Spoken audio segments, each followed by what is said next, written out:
त्याचं कारण काय असेल? रणजितसिंह निंबाळकर कुणाचं कॅरेक्टर असर्शन्स करण्यासाठी इथं आलेलं नाही किंवा कोणा कॅरेक्टरचं पोस्टमॉर्टम करण्यासाठी इथं आलेलं नाही आणि करणारही नाही. तो माझा स्वभावही नाही. त्या बिचाऱ्या माझ्या डॉक्टर भगिनीसाठी माझी सर्वांना विनंती की एक क्षण आपण सगळ्यांनी उभं राहू आणि श्रद्धांजली वाहू.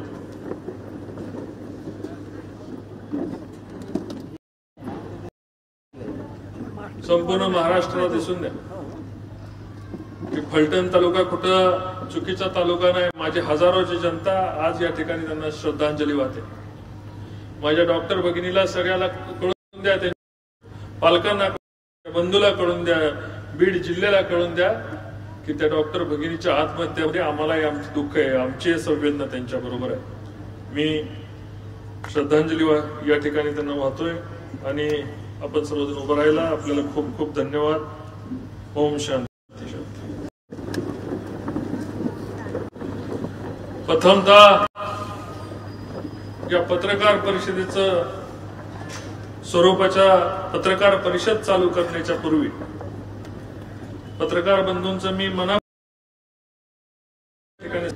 माझ्या हजारो भगिनी या ठिकाणी आलेल्या आहेत त्यांचं स्वागत करतो. माझे सर्व बंधू या ठिकाणी आले त्यांचे स्वागत करतो. ज्या माझ्या भगिनी सुषमाताई या ठिकाणी आल्या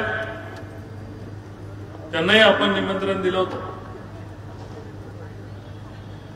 त्यांच्याविषयी जरी कोणी अपशब्द वापरले असतील त्या माझी महाराष्ट्राची भगिनी, मी त्यांची जाहीर व्यासपीठावर मी त्यांची क्षमा मागतो. तो आपले संस्कार नाहीत, आपली संस्कृती नाही. आपण राजकारणामध्ये उतरल्यानंतर आपलं चरित्र हे लोकांचं चरित्र असतं, पब्लिक कॅरेक्टर असतं. लोकांना प्रश्न विचारायचा अधिकार असतो आणि तो कोणालाही आहे. हा प्रश्न विचारतोय, तो प्रश्न विचारतोय, याच्यामधून आपण मागं सरावं हा माझा स्वभाव नाही. म्हणून म्हटलं की ज्याला ज्याला आज प्रश्न त्याला कुणीही चुकीच्या पद्धतीने माझ्यावर ज्यांनी आरोप केले त्यांना परवाही मी विनंती केली होती, आजही विनंती करतो. गेले 1 वर्ष झालं आपण एकच घोषणा दिलेली आहे, आपल्याला बदलाव आणायचा आहे, बदला घ्यायचा नाही.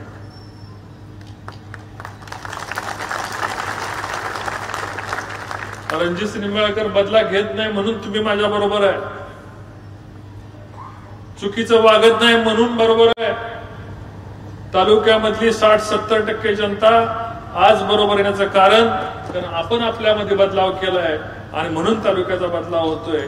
मुख्यमंत्र्यांचा पोलिसांच्या रिपोर्टची आवश्यकता नव्हती.